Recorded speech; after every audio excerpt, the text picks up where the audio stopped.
ترکیہ میں آنے والے زلزلے میں معروف ترک سیریز کردار نبھانے والے اداکار اپنی اہلیہ سمیت جان کی بازی ہار گئے۔ جاگدس جانکایا اور ان کی اہلیہ زولان ڈگرس بھی ان ہزاروں افراد میں شامل ہیں جو زلزلے کے ملبے تلے دب کر انتقال کر گئے۔ جاگدس جانکایا نے اسلامی فتوحات پر مبنی شہرہ آفاق ترک ڈرامہ سیریز عثمان غازی المعروف کورولش عثمان میں کونیا محل کے ایک اہم سپاہی کا کردار نبھایا تھا۔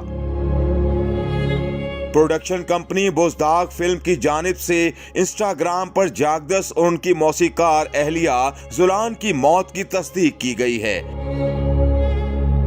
پروڈکشن کمپنی کی جانب سے افسوس کا اظہار کرتے ہوئے لکھا گیا کہ اداکار جاگدس جانکایا اہلیہ سمیت ترکیہ میں آنے والے زلزلے کے ملبے تلے دب کر جاں بحق ہو گئے، جبکہ ساتھ ہی ان کی مغفرت کے لیے دعا بھی کی گئی۔